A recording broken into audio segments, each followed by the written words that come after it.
Module 1, partie 4e. Quels sont des impacts ou des symptômes de traumatisme?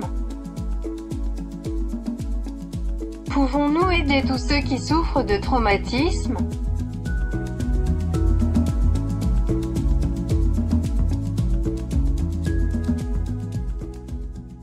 Quels sont les impacts du traumatisme?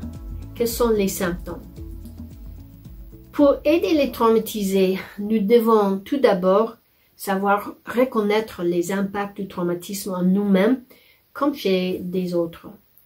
Bien que ces blessures au cœur soient invisibles, les conséquences qu'elles provoquent sont bien visibles.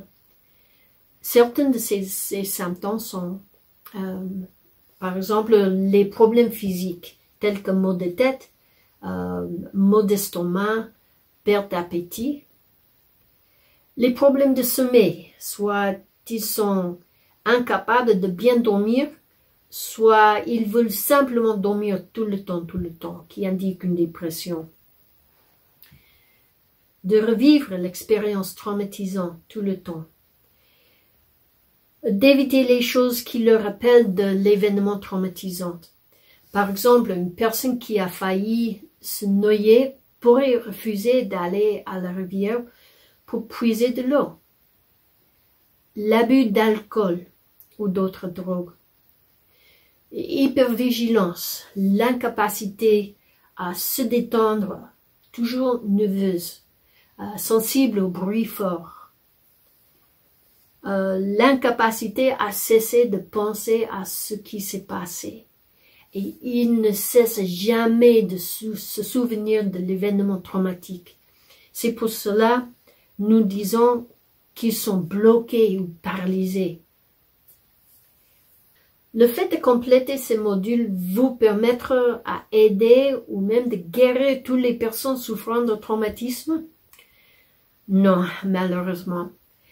Bien que les outils que vous apprendrez dans ces modules peuvent soulager beaucoup en deuil, il existe des cas graves qui nécessitent les soins de quelqu'un qui est plus qualifié, et même un médecin. De plus, il y a les personnes traumatisées qui n'est pas prêt à recevoir de l'aide.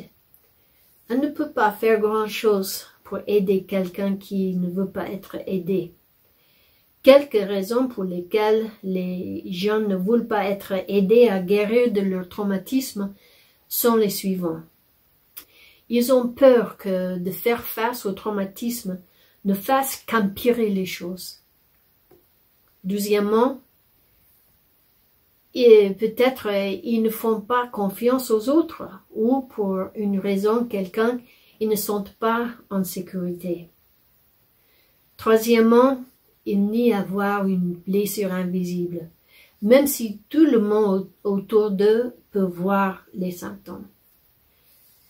En résumé, tant que les traumatisés ne veulent pas être aidés, nous ne pouvons pas faire grand-chose pour les aider à guérir.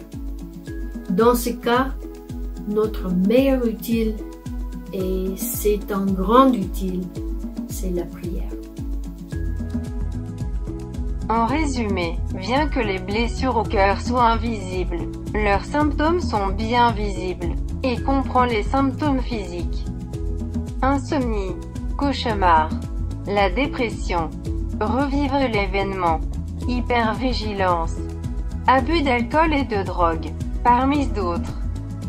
Alors que les compétences que vous allez apprendre dans le module 1 sont puissantes, il y a des traumatisés que vous ne pourrez pas aider parce que leur traumatisme est trop profond. Ils ont besoin d'un professionnel. Ils ne veulent pas être aidés. La meilleure chose à faire pour un traumatisé qui ne veut pas être aidé, c'est la prière. Prenez 10 minutes maintenant pour discussion dans des petits groupes de 2 ou 3. Reliez votre expérience avec le deuil, ou celle de quelqu'un que vous connaissez.